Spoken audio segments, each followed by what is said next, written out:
الحمد لله نحمده ونستعينه ونستغفره ونؤمن به ونتوكل عليه ونعوذ بالله من شرور أنفسنا ومن سيئات أعمالنا من يهده الله فلا مضل له ومن يضلله فلا هادي له ونشهد أن لا إله إلا الله وحده لا شريك له ونشهد أن سيدنا ومولانا محمدا عبده ورسوله بالهدى ودين الحق أرسله صلى الله تعالى عليه وعلى آله وصحبه وبارك وسلم أما بعد فأعوذ بالله من الشيطان الرجيم بسم الله الرحمن الرحيم فقد قال الله تبارك وتعالى في القرآن المجيد والفرقان الحميد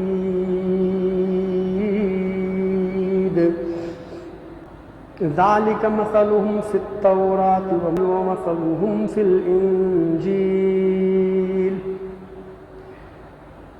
آمنت بالله صدق الله مولانا العظيم وصدق رسوله النبي الكريم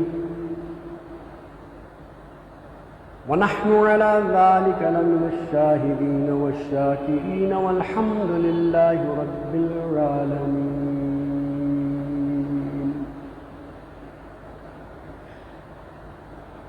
حمد و صلات کے بعد قرآن مجید فرقان حمید کے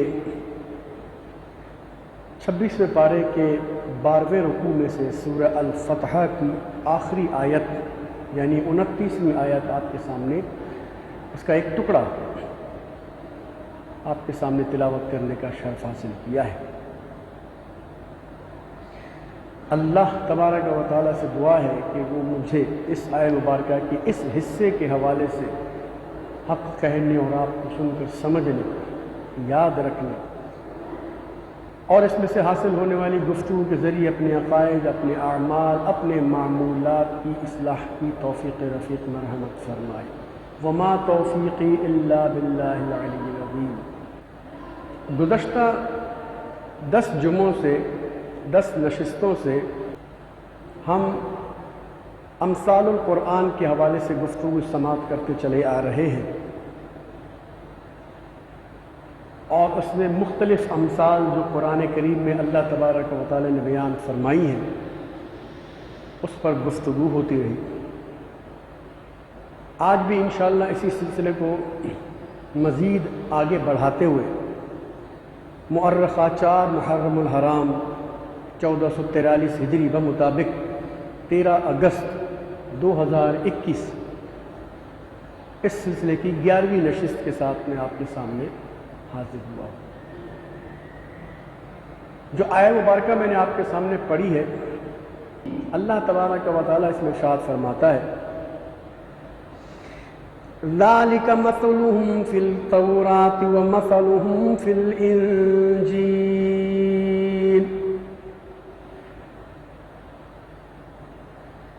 اور یہ مثال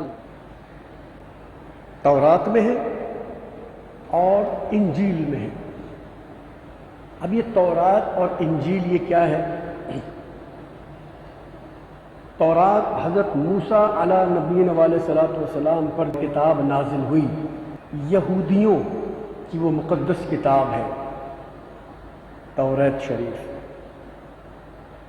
حضرت موسیٰ علیہ نبینا علیہ الصلوۃ والسلام جب کوہ طور پہ تشریف لے گئے تھے اور اللہ تعالیٰ سے ملاقات فرمائی تو انہی ملاقاتوں کے درمیان اللہ تبارک و تعالیٰ نے آپ کو یہ کتاب عطا فرمائی جو کہ توریت کے نام سے مشہور ہے. اور انجیل یہ حضرت عیسیٰ علیہ نبینا علیہ الصلوۃ والسلام پر نازل کی گئی کتاب کا نام ہے جو کہ عیسائیوں کی مقدس کتاب ہے. اگرچہ اب اس وقت وہ قابل عمل نہیں ہے کہ ان پر ان کے علماء نے دست درازی کی اور اس کی تعلیمات کو، دونوں کتابوں کی تعلیمات کو یکسر بدل کے رکھ دیا،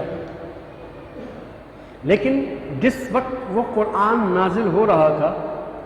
اس وقت تک اتنی زیادہ تحریف نہیں ہوئی تھی۔ تحریف تو پھر بھی ہو چکی تھی لیکن اتنی زیادہ پھر بھی نہیں تھی۔ اور اللہ تبارک و تعالی نے توریت اور انجیل کا نام لے کر عیسائیوں اور یہودیوں پر اس مثال کو بیان فرمایا۔ چنانچہ اس پر گفتگو کرنے سے پہلے میں اس آیت کو شروع سے پڑھتا ہوں جس میں یہ ٹکڑا موجود ہے۔ چنانچہ سورہ فتح میں 26ویں پارے میں اللہ تعالیٰ ارشاد فرماتا ہے، محمد الرسول اللہ، بے شک محمد اللہ کے رسول ہیں، والذین معہ اشداء علی الکفار رحماء بینہم، ان کے ساتھ والے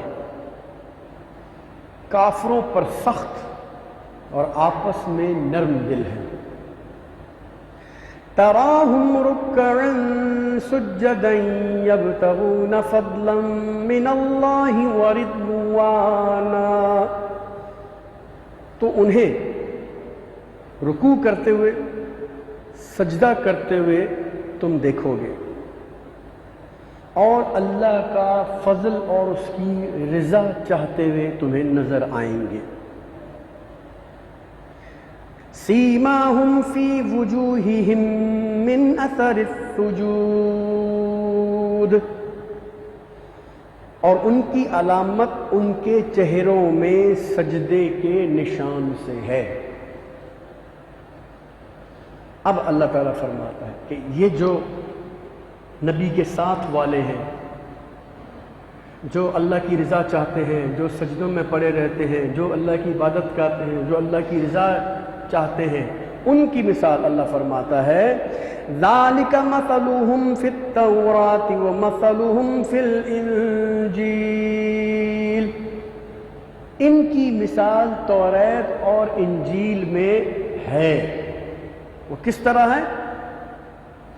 كَزَرْعٍ أَخْرَجَ شَطْأَهُ فَآذَرَهُ فَاسْتَغْلَظَ فَاسْتَوَىٰ عَلَىٰ سُوقِهِ يُعْجِبُ الزُّرَّاعَ لِيَغِيظَ بِهِمُ الْكُفَّارَ۔ سبحان اللہ۔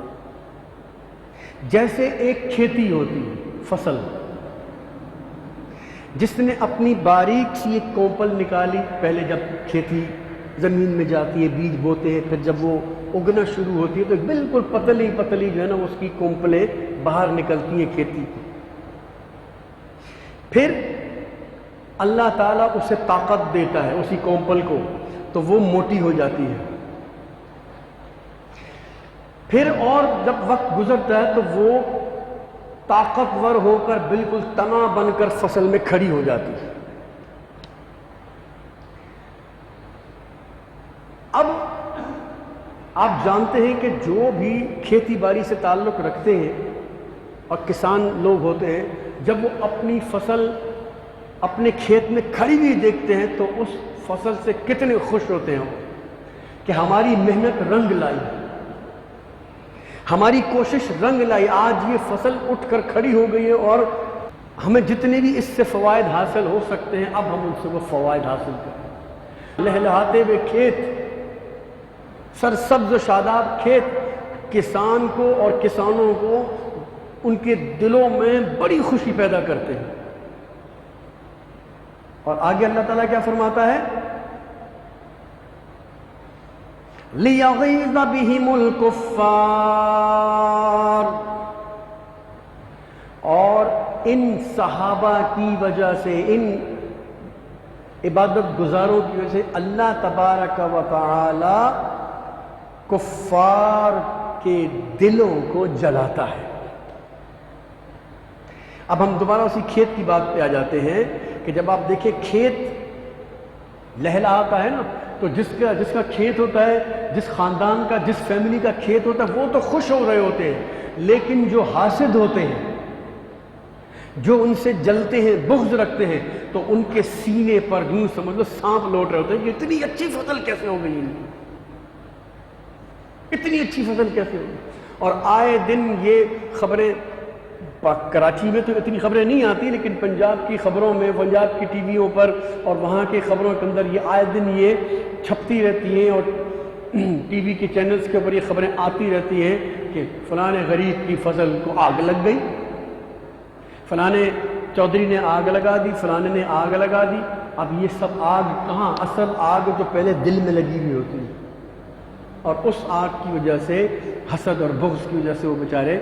غریبوں کی فصلوں کو بھی جلا دیں کہ جب ہماری صحیح نہیں تو ان کی کیسے ہوگی اور یہ کیسے فائدہ اٹھائیں۔ تو بغض اور عناد اور نفرت کی آگ جو ہے وہ ان بیچارے کسانوں اور ان لوگوں کی محنت کو تباہ و برباد کرتا ہے۔ بہرحال تو یہاں پر یہ جو مثال اللہ تعالیٰ نے بیان فرمائی، یہ نبی کے ساتھ جو تھے ان کی مثال بیان ہے۔ اور نبی کے ساتھ کون تھے؟ صحابہ کرام علیہم رضوان، کہ اللہ تعالیٰ ارشاد فرماتا ہے کہ محمد صلی اللہ علیہ وسلم اللہ کے رسول ہیں، والذین معہ، ان کے ساتھ جو ہے یعنی نبی صلی اللہ علیہ وسلم کے صحابہ، وہ کون ہیں، ان کی کیا صفات ہیں؟ اشداء علی الکفار، کافروں پر انتہائی سخت شدت کا برتاؤ رکھنے والے، رحماء بینہم، آپس میں بالکل پیار محبت رکھنے والے، یعنی مسلمان آپس میں، صحابہ آپس میں پیار و محبت رکھنے والے، جبکہ کفار کے ساتھ انتہائی سخت رویہ رکھنے والے۔ اب فرماتا ہے کہ تم دیکھو گے انہیں، تراہم رکعا سجدا یبتغون فضلا من اللہ ورضوانا، کہ وہ لوگ رکوع کرتے ہوئے، سجدے کرتے ہوئے اللہ کا فضل اور اس کی رضا چاہتے ہوئے نظر آئیں گے۔ یہ صحابہ کرام کی صفات اللہ تعالیٰ نے خود قرآن کریم میں بیان فرمائی کہ صحابہ ایسے ہوئے، اور پھر فرمایا سیماہم فی وجوہہم من اثر السجود، اور ان کی علامت، ان کے چہروں میں سجدوں کے نشان، سجدوں کے اثر وہ تمہیں نظر آئیں گے۔ تو آپ دیکھیں کہ اللہ تبارک و تعالیٰ نے صحابہ کرام علیہ رضوان کی صفات بیان کی اور ان کو لوگوں کے لیے نمونہ بنا کے دکھایا کہ دیکھو میرے نبی صلی اللہ علیہ وسلم کے صحابہ ایسے تھے کہ جب کفار کے ساتھ ان کا معاملہ ہوتا بڑی سختی کے ساتھ پیش آتے تھے، اور جب آپس میں ان کا معاملہ ہوتا تو بالکل نرم، محبت، پیار، خلوص کا مظاہرہ کرتے تھے، اور ان کی راتیں، ان کے دن عبادت میں اور نیکیاں کرنے میں گزرتے تھے، ہر وقت اللہ تعالیٰ کی رضا چاہتے، اللہ تبارک و تعالیٰ